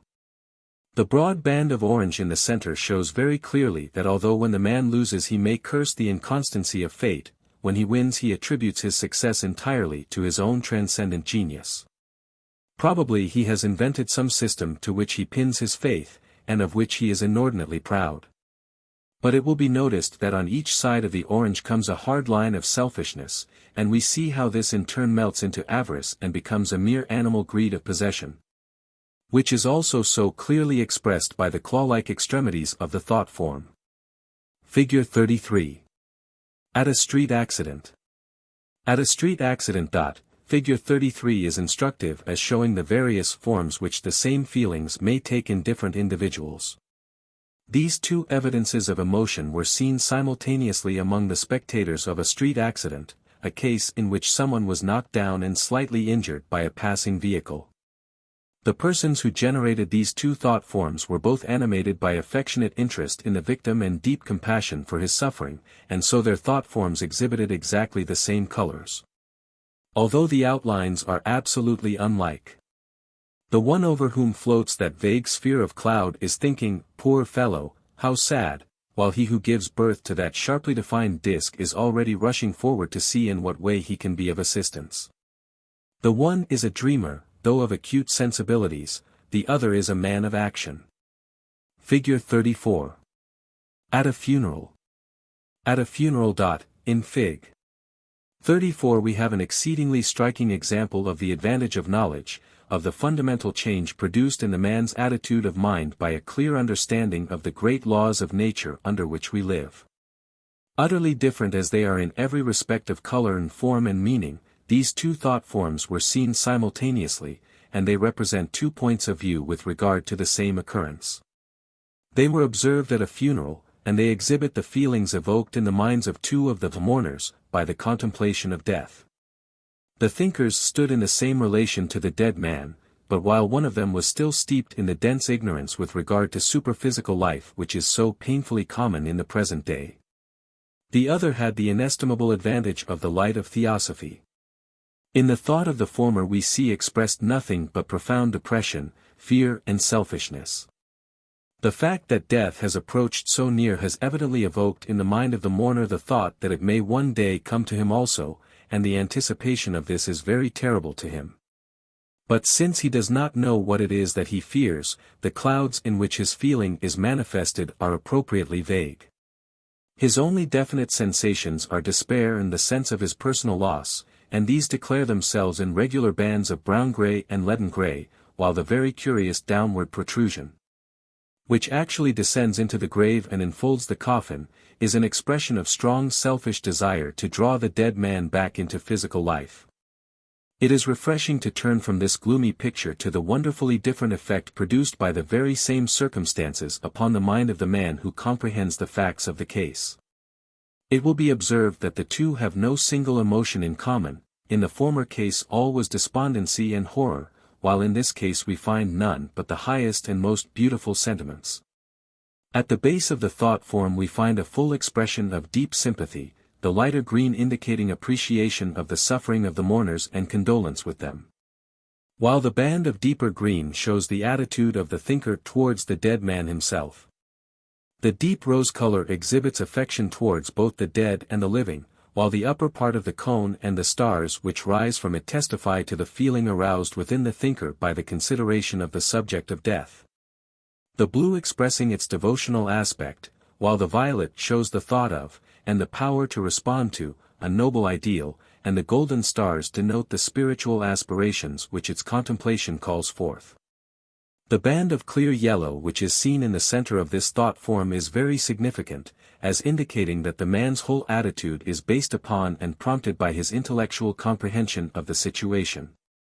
And this is also shown by the regularity of the arrangement of the colors and the definiteness of the lines of demarcation between them. The comparison between the two illustrations shown in this plate is surely a very impressive testimony to the value of the knowledge given by the Theosophical teaching. Undoubtedly this knowledge of the truth takes away all fear of death, and makes life easier to live because we understand its object and its end, and we realize that death is a perfectly natural incident in its course. A necessary step in our evolution. This ought to be universally known among Christian nations, but it is not, and therefore on this point, as on so many others, Theosophy has a gospel for the Western world. It has to announce that there is no gloomy impenetrable abyss beyond the grave, but instead of that a world of life and light which may be known to us as clearly and fully and accurately as this physical world in which we live now. We have created the gloom and the horror for ourselves, like children who frighten themselves with ghastly stories, and we have only to study the facts of the case, and all these artificial clouds will roll away at once. We have an evil heredity behind us in this matter, for we have inherited all kinds of funereal horrors from our forefathers, and so we are used to them, and we do not see the absurdity and the monstrosity of them. The ancients were in this respect wiser than we. For they did not associate all this phantasmagoria of gloom with the death of the body, partly perhaps because they had a much more rational method of disposing of the body, a method which was not only infinitely better for the dead man and more healthy for the living, but was also free from the gruesome suggestions connected with slow decay. They knew much more about death in those days, and because they knew more they mourned less. On meeting a friend. Figure 35 gives us an example of a good, clearly defined and expressive thought form, with each color well marked off from the others. It represents the feeling of a man upon meeting a friend from whom he has been long separated. The convex surface of the crescent is nearest to the thinker, and its two arms stretch out towards the approaching friend as if to embrace him. The rose color naturally betokens the affection felt, the light green shows the depth of the sympathy which exists. And the clear yellow is a sign of the intellectual pleasure with which the creator of the thought anticipates the revival of delightful reminiscences of days long gone by. Figure 35. On meeting a friend. The appreciation of a picture. In Figure 36 we have a somewhat complex thought form representing the delighted appreciation of a beautiful picture upon a religious subject. The strong pure yellow marks the beholder's enthusiastic recognition of the technical skill of the artist, while all the other colors are expressions of the various emotions evoked within him by the examination of so glorious a work of art. Green shows his sympathy with the central figure in the picture. Deep devotion appears not only in the broad band of blue, but also in the outline of the entire figure.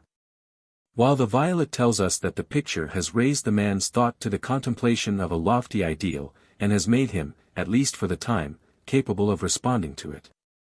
We have here the first specimen of an interesting class of thought forms of which we shall find abundant examples later, that in which light of one color shines out through a network of lines of some quite different hue. It will be noted that in this case from the mass of violet there rise many wavy lines which flow like rivulets over a golden plain. And this makes it clear that the loftiest aspiration is by no means vague, but is thoroughly supported by an intellectual grasp of the situation and a clear comprehension of the method by which it can be put into effect. Figure 36. The appreciation of a picture. Forms seen in those meditating. Sympathy and love for all. Hitherto we have been dealing chiefly with forms which are the expression of emotion, or of such thought as is aroused within the mind by external circumstances. We have now to consider some of those caused by thoughts which arise from within, forms generated during meditation, each being the effect produced by a conscious effort on the part of the thinker to form a certain conception, or to put himself into a certain attitude. Naturally such thoughts are definite, for the man who trains himself in this way learns how to think with clearness and precision, and the development of his power in this direction shows itself in the beauty and regularity of the shapes produced. In this case we have the result of an endeavor on the part of the thinker to put himself into an attitude of sympathy and love towards all mankind. And thus we have a series of graceful lines of the luminous green of sympathy with the strong roseate glow of affection shining out between them. Fig. 37. the lines are still sufficiently broad and wide apart to be easily drawn, but in some of the higher examples of thought forms of this type the lines are so fine and so close that no human hand can represent them as they really are. The outline of this thought form is that of a leaf, yet its shape and the curve of its lines are more suggestive of a certain kind of shell. So that this is another example of the approximation to form seen in physical nature which we noted in commenting upon Fig. 16. Figure 37. Sympathy and love for all. An aspiration to enfold all. In Figure 38 we have a far more developed example of the same type. Figure 38. An aspiration to enfold all. This form was generated by one who was trying, while sitting in meditation, to fill his mind with an aspiration to enfold all mankind in order to draw them upward towards the high ideal which shone so clearly before his eyes. Therefore it is that the form which he produces seems to rush out from him, to curve round upon itself, and to return to its base. Therefore it is that the marvelously fine lines are drawn in lovely luminous violet, and that from within the form there shines out a glorious golden light which it is unfortunately quite impossible to reproduce. For the truth is that all these apparently intricate lines are in reality only one line circling round the form again and again with unwearied patience and wonderful accuracy. It is scarcely possible that any human hand could make such a drawing as this on this scale, and in any case the effect of its colors could not be shown. For it will be seen by experiment that if an attempt be made to draw fine violet lines close together upon a yellow background a gray effect at once appears, and all likeness to the original is destroyed. But what cannot be done by hand may sometimes be achieved by the superior accuracy and delicacy of a machine, and it is in this way that the drawing was made from which our illustration is reproduced. With some attempt to represent the color effect as well as the wonderful delicacy of the lines and curves. In the 6 directions. The form represented in Figure 39 is the result of another endeavor to extend love and sympathy in all directions, an effort almost precisely similar to that which gave birth to Figure 37, though the effect seems so different. Figure 39. In the 6 directions. The reasons for this variety and for the curious shape taken in this case constitute a very interesting illustration of the way in which thought forms grow. It will be seen that in this instance the thinker displays considerable devotional feeling, and has also made an intellectual effort to grasp the conditions necessary for the realization of his wishes. And the blue and yellow colors remain as evidence of this. Originally this thought form was circular, and the dominant idea evidently was that the green of sympathy should be upon the outside, facing in all directions, as it were. And that love should lie at the center and heart of the thought and direct its outgoing energies. But the maker of this thought form had been reading Hindu books, and his modes of thought had been greatly influenced by them. Students of Oriental literature will be aware that the Hindu speaks, not of 4 directions, north, east, south, and west, as we do, but always of 6, since he very sensibly includes the zenith and the nadir. Our friend was imbued from his reading with the idea that he should pour forth his love and sympathy, in the 6 directions. But since he did not accurately understand what the 6 directions are, he directed his stream of affection towards 6 equidistant points in his circle. The outrushing streams altered the shape of the outlying lines which he had already built up, and so instead of having a circle as a section of his thought form, we have this curious hexagon with its inward curving sides.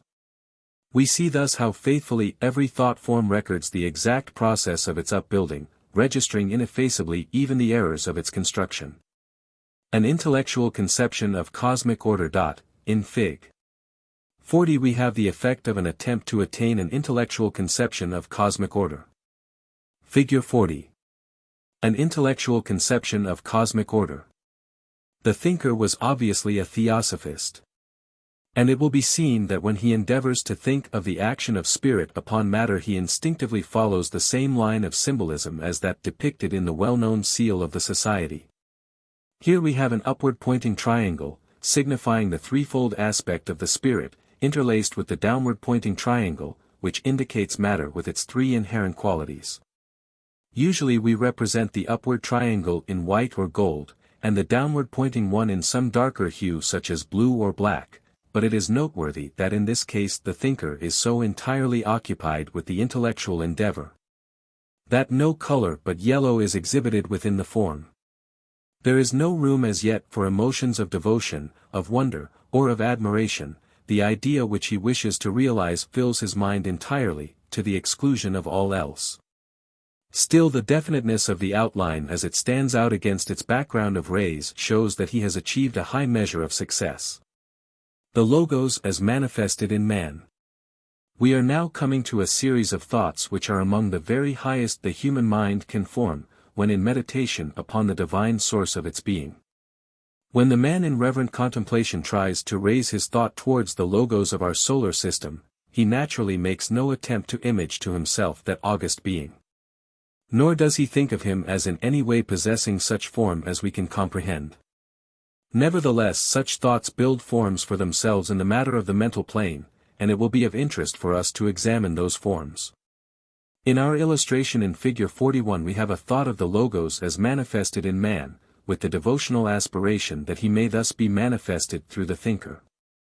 It is this devotional feeling which gives the pale blue tinge to the five-pointed star, and its shape is significant, since it has been employed for many ages as a symbol of God manifest in man.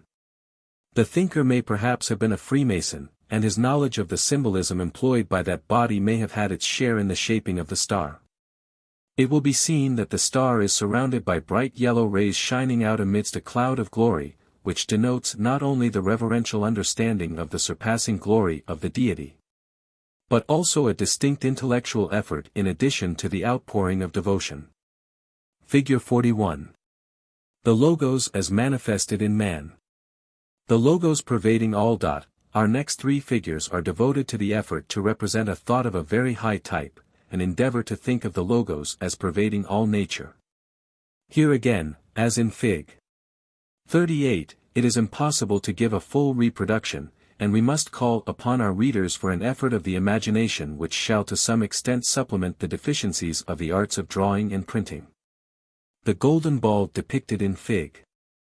42 must be thought of as inside the other ball of delicate lines, blue in color, which is drawn in Figure 44. Any effort to place the colors in such intimate juxtaposition on the physical plane results simply in producing a green blur, so that the whole character of the thought form is lost. It is only by means of the machine before mentioned that it is at all possible to represent the grace and the delicacy of the lines. As before, a single line produces all the wonderful tracery of Fig. 44, and the effect of the four radiating lines making a sort of cross of light is merely due to the fact that the curves are not really concentric, although at first sight they appear to be so. Figure 42. The logos pervading all. Another conception. Figure 45 exhibits the form produced by another person when trying to hold exactly the same thought. Here also we have an amazing complexity of almost inconceivably delicate blue lines, and here also our imagination must be called upon to insert the golden globe from Figure 42, so that its glory may shine through at every point. Here also, as in Fig. 44, we have that curious and beautiful pattern, resembling somewhat the damascening on ancient oriental swords, or that which is seen upon watered silk or more antique. When this form is drawn by the pendulum, the pattern is not in any way intentionally produced, but simply comes as a consequence of the crossing of the innumerable microscopically fine lines. It is evident that the thinker who created the form upon Figure 44 must have held in his mind most prominently the unity of the logos, while he who generated the form in Fig. 45 has as clearly in mind the subordinate centers through which the divine life pours forth, and many of these subordinate centers have accordingly represented themselves in the thought form. Figure 44. The logos pervading all. Figure 45. Another conception. Figure 46. The threefold manifestation. Figure 47. The sevenfold manifestation. The threefold manifestation. When the form employed in Fig. 46 was made, its creator was endeavoring to think of the logos in his threefold manifestation. The vacant space in the center of the form was a blinding glow of yellow light, and this clearly typified the first aspect, while the second was symbolized by the broad ring of closely knitted and almost bewildering lines which surround this center. While the third aspect is suggested by the narrow outer ring which seems more loosely woven. The whole figure is pervaded by the usual golden light gleaming out between the lines of violet. The sevenfold manifestation. In all religions there remains some tradition of the great truth that the Logos manifests himself through 7 mighty channels, often regarded as minor logoi or great planetary spirits. In the Christian scheme they appear as the 7 great archangels, sometimes called the 7 spirits before the throne of God. The figure numbered 47 shows the result of the effort to meditate upon this method of divine manifestation. We have the golden glow in the center, and also, though with lesser splendor, pervading the form. The line is blue, and it draws a succession of 7 graceful and almost feather-like double wings which surround the central glory and are clearly intended as a part of it. As the thought strengthens and expands, these beautiful wings change their color to violet and become like the petals of a flower, and overlap one another in an intricate but exceedingly effective pattern. This gives us a very interesting glimpse into the formation and growth of these shapes in higher matter. Intellectual aspiration. The form depicted in figure 43 bears a certain resemblance to that in figure 15. But, beautiful as that was, this is in reality a far higher and grander thought, and implies much more advanced development on the part of the thinker. Here we have a great clear-cut spear or pencil of the pure pale violet which indicates devotion to the highest ideal, and it is outlined and strengthened by an exceedingly fine manifestation of the noblest development of intellect. He who can think thus must already have entered upon the path of holiness, for he has learned how to use the power of thought to very mighty effect. It will be noted that in both the colors there is a strong admixture of the white light which always indicates unusual spiritual power. Figure 43. Intellectual aspiration. Surely the study of these thought forms should be a most impressive object lesson, since from it we may see both what to avoid and what to cultivate. And may learn by degrees to appreciate how tremendous is our responsibility for the exercise of this mighty power. Indeed it is terribly true, as we said in the beginning, that thoughts are things, and puissant things, and it behoves us to remember that every one of us is generating them unceasingly night and day. See how great is the happiness this knowledge brings to us, and how gloriously we can utilize it when we know of someone in sorrow or in suffering. Often circumstances arise which prevent us from giving physical help either by word or deed, however much we may desire to do so. But there is no case in which help by thought may not be given, and no case in which it can fail to produce a definite result. It may often happen that at the moment our friend may be too entirely occupied with his own suffering, or perhaps too much excited, to receive and accept any suggestion from without. But presently a time comes when our thought form can penetrate and discharge itself, and then assuredly our sympathy will produce its due result. It is indeed true that the responsibility of using such a power is great, yet we should not shrink from our duty on that account. It is sadly true that there are many men who are unconsciously using their thought power chiefly for evil, yet this only makes it all the more necessary that those of us who are beginning to understand life a little should use it consciously. And use it for good. We have at our command a never-failing criterion: we can never misuse this mighty power of thought if we employ it always in unison with the great divine scheme of evolution, and for the uplifting of our fellow man. Helpful thoughts. The figures numbered 48 to 54 were the results of a systematic attempt to send helpful thought by the friend who has furnished us with the sketches. A definite time was given each day at a fixed hour. Figure 48. Helpful thoughts. The forms were in some cases seen by the transmitter, but in all cases were perceived by the recipient, who immediately sent rough sketches of what was seen by the next post to the transmitter, who has kindly supplied the following notes with regard to them.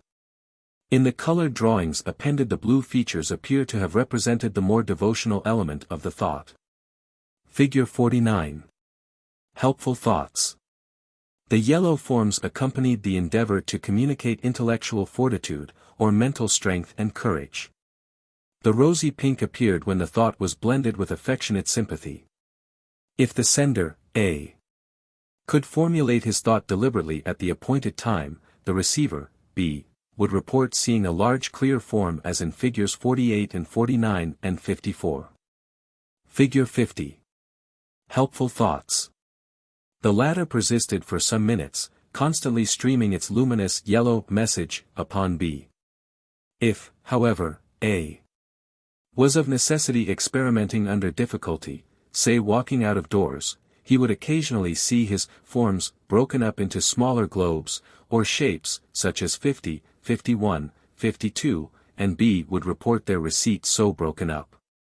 In this way many details could be checked and compared as from opposite ends of the line, and the nature of the influence communicated offered another means of verification. Upon one occasion A was disturbed in his endeavor to send a thought of the blue-pink connotation, by a feeling of anxiety that the nature of the pink element should not be misapprehended. Figure 51. Helpful thoughts. The report of B was that a well-defined globe as in figure 54 was first seen, but that this suddenly disappeared, being replaced by a moving procession of little light green triangles, as in figure 53. These few drawings give but a slight idea of the varied flower-like and geometric forms seen, while neither paint nor crayon work seems capable of representing the glowing beauty of their living colors. Figure 52. Helpful thoughts. Figure 53. Helpful thoughts. Figure 54. Helpful thoughts. Forms built by music. Before closing this little treatise, it will perhaps be of interest to our readers to give a few examples of another type of forms unknown to those who are confined to the physical senses as their means of obtaining information. Many people are aware that sound is always associated with color, that when, for example, a musical note is sounded, a flash of color corresponding to it may be seen by those whose finer senses are already to some extent developed. It seems not to be so generally known that sound produces form as well as color, and that every piece of music leaves behind it an impression of this nature, which persists for some considerable time, and is clearly visible and intelligible to those who have eyes to see. Such a shape is perhaps not technically a thought form, unless indeed we take it, as we well may, as the result of the thought of the composer expressed by means of the skill of the musician through his instrument. Some such forms are very striking and impressive, and naturally their variety is infinite. Each class of music has its own type of form, and the style of the composer shows as clearly in the form which his music builds as a man's character shows in his handwriting. Other possibilities of variation are introduced by the kind of instrument upon which the music is performed, and also by the merits of the player. The same piece of music if accurately played will always build the same form, but that form will be enormously larger when it is played upon a church organ or by a military band than when it is performed upon a piano. And not only the size but also the texture of the resultant form will be very different. There will also be a similar difference in texture between the result of a piece of music played upon a violin and the same piece executed upon the flute. Again, the excellence of the performance has its effect, and there is a wonderful difference between the radiant beauty of the form produced by the work of a true artist, perfect alike in expression and execution, and the comparatively dull and undistinguished-looking one which represents the effort of the wooden and mechanical player. Anything like inaccuracy in rendering naturally leaves a corresponding defect in the form, so that the exact character of the performance shows itself just as clearly to the clairvoyant spectator as it does to the auditor. It is obvious that, if time and capacity permitted, hundreds of volumes might be filled with drawings of the forms built by different pieces of music under different conditions. So that the most that can be done within any reasonable compass is to give a few examples of the leading types.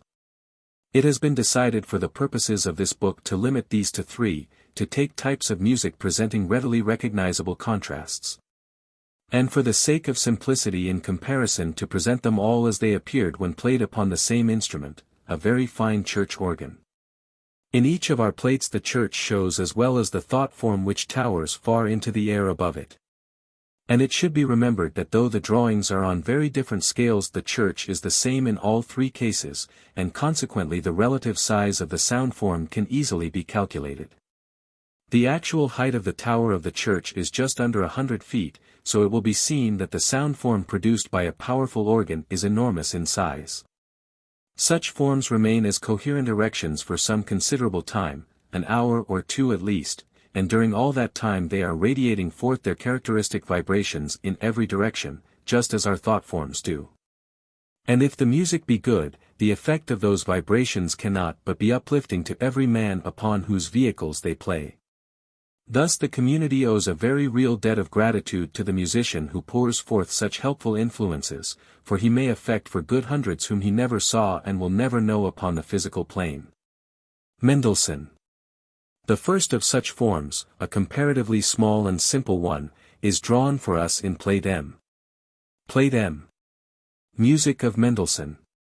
It will be seen that we have here a shape roughly representing that of a balloon, having a scalloped outline consisting of a double violet line.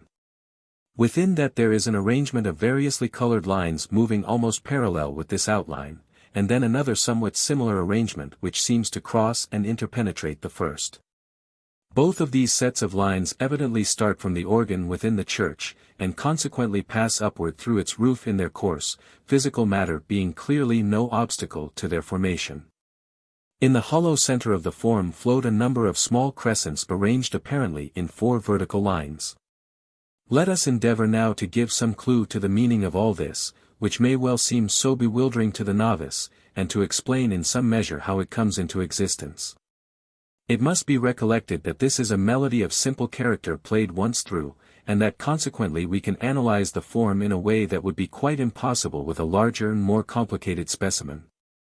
Yet even in this case we cannot give all the details, as will presently be seen. Disregarding for the moment the scalloped border, we have next within it an arrangement of 4 lines of different colors running in the same direction, the outermost being blue and the others crimson, yellow, and green respectively. These lines are exceedingly irregular and crooked, in fact, they each consist of a number of short lines at various levels joined together perpendicularly. It seems that each of these short lines represents a note of music, and that the irregularity of their arrangement indicates the succession of these notes. So that each of these crooked lines signifies the movement of one of the parts of the melody, the 4 moving approximately together denoting the treble, alto, tenor and bass respectively. Though they do not necessarily appear in that order in this astral form. Here it is necessary to interpolate a still further explanation. Even with a melody so comparatively simple as this there are tints and shades far too finely modulated to be reproduced on any scale at all within our reach. Therefore it must be said that each of the short lines expressing a note has a color of its own, so that although as a whole that outer line gives an impression of blueness, and the one next within it of carmine, each yet varies in every inch of its length. So that what is shown is not a correct reproduction of every tint, but only the general impression. The 2 sets of 4 lines which seem to cross one another are caused by 2 sections of the melody. The scalloped edging surrounding the whole is the result of various flourishes and arpeggios, and the floating crescents in the center represent isolated or staccato chords. Naturally the arpeggios are not wholly violet, for each loop has a different hue, but on the whole they approach more nearly to that color than to any other. The height of this form above the tower of the church is probably a little over 100 feet, but since it also extends downwards through the roof of the church its total perpendicular diameter may well be about 150 feet. It is produced by one of Mendelssohn's Lieder ohne Wort, and is characteristic of the delicate filigree work which so often appears as the result of his compositions. The whole form is seen projected against a coruscating background of many colors, which is in reality a cloud surrounding it upon every side, caused by the vibrations which are pouring out from it in all directions. Gounod. In Plate G we have an entirely different piece, a ringing chorus by Gounod. Since the church in the illustration is the same, it is easy to calculate that in this case the highest point of the form must rise fully 600 feet above the tower, though the perpendicular diameter of the form is somewhat less than that. For the organist has evidently finished some minutes ago, and the perfected shape floats high in the air, clearly defined and roughly spherical, though rather an oblate spheroid. This spheroid is hollow, as are all such forms, for it is slowly increasing in size, gradually radiating outward from its center, but growing proportionately less vivid and more ethereal in appearance as it does so. Until at last it loses coherence and fades away much as a wreath of smoke might do. The golden glory surrounding and interpenetrating it indicates as before the radiation of its vibrations, which in this case show the dominant yellow in much greater proportion than did Mendelssohn's gentler music. The coloring here is far more brilliant and massive than in Plate M, for this music is not so much a thread of murmurous melody as a splendid succession of crashing chords. The artist has sought to give the effect of the chords rather than that of the separate notes, the latter being scarcely possible on a scale so small as this. It is therefore more difficult here to follow the development of the form, for in this much longer piece the lines have crossed and intermingled. Until we have little but the gorgeous general effect which the composer must have intended us to feel, and to see, if we were able to see. Plate G. Music of Gounod. Nevertheless it is possible to discern something of the process which builds the form, and the easiest point at which to commence is the lowest on the left hand as one examines the plate. The large violet protrusion there is evidently the opening chord of a phrase, and if we follow the outer line of the form upward and round the circumference we may obtain some idea of the character of that phrase. A close inspection will reveal two other lines further in which run roughly parallel to this outer one, and show similar successions of color on a smaller scale, and these may well indicate a softer repetition of the same phrase. Careful analysis of this nature will soon convince us that there is a very real order in this seeming chaos. And we shall come to see that if it were possible to make a reproduction of this glowing glory that should be accurate down to the smallest detail, it would also be possible patiently to disentangle it to the uttermost. And to assign every lovely touch of coruscating color to the very note that called it into existence. It must not be forgotten that very far less detail is given in this illustration than in Plate M. For example, each of these points or projections has within it as integral parts, at least the 4 lines or bands of varying color which were shown as separate in Plate M, but here they are blended into one shade. And only the general effect of the chord is given. In M we combined horizontally, and tried to show, the characteristics of a number of successive notes blended into one, but to keep distinct the effect of the 4 simultaneous parts by using a differently colored line for each. In G we attempt exactly the reverse, for we combine vertically, and blend, not the successive notes of one part, but the chords, each probably containing 6 or 8 notes. The true appearance combines these two effects with an inexpressible wealth of detail. Plate W. Music of Wagner. Wagner. No one who has devoted any study to these musical forms would hesitate in ascribing the marvelous mountain range depicted in Plate W to the genius of Richard Wagner, for no other composer has yet built sound edifices with such power and decision. In this case we have a vast bell-shaped erection, fully 900 feet in height, and but little less in diameter at the bottom, floating in the air above the church out of which it has arisen. It is hollow, like Gounod's form, but, unlike that, it is open at the bottom. The resemblance to the successively retreating ramparts of a mountain is almost perfect, and it is heightened by the billowy masses of cloud which roll between the crags and give the effect of perspective. No attempt has been made in this drawing to show the effect of single notes or single chords. Each range of mimic rocks represents in size, shape, and color only the general effect of one of the sections of the piece of music as seen from a distance. But it must be understood that in reality both this and the form given in Plate G are as full of minute details as that depicted in Plate M. And that all these magnificent masses of color are built up of many comparatively small bands which would not be separately visible upon the scale on which this is drawn. The broad result is that each mountain peak has its own brilliant hue, just as it is seen in the illustration, a splendid splash of vivid color, glowing with the glory of its own living light, spreading its resplendent radiance over all the country round. Yet in each of these masses of color other colors are constantly flickering, as they do over the surface of molten metal. So that the coruscations and scintillations of these wondrous astral edifices are far beyond the power of any physical words to describe. A striking feature in this form is the radical difference between the two types of music which occur in it, one producing the angular rocky masses, and the other the rounded billowy clouds which lie between them. Other motifs are shown by the broad bands of blue and rose and green which appear at the base of the bell, and the meandering lines of white and yellow which quiver across them are probably produced by a rippling arpeggio accompaniment. In these 3 plates only the form created directly by the sound vibrations has been drawn, though as seen by the clairvoyant it is usually surrounded by many other minor forms. The result of the personal feelings of the performer or of the emotions aroused among the audience by the music. To recapitulate briefly, in Plate M we have a small and comparatively simple form portrayed in considerable detail, something of the effect of each note being given. In Plate G we have a more elaborate form of very different character delineated with less detail, since no attempt is made to render the separate notes, but only to show how each chord expresses itself in form and color. In Plate W we have a still greater and richer form, in the depiction of which all detail is avoided, in order that the full effect of the piece as a whole may be approximately given. Naturally every sound makes its impression upon astral and mental matter, not only those ordered successions of sounds which we call music. Some day, perhaps, the forms built by those other less euphonious sounds may be pictured for us, though they are beyond the scope of this treatise.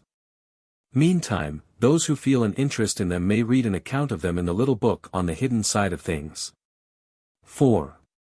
It is well for us ever to bear in mind that there is a hidden side to life, that each act and word and thought has its consequence in the unseen world which is always so near to us.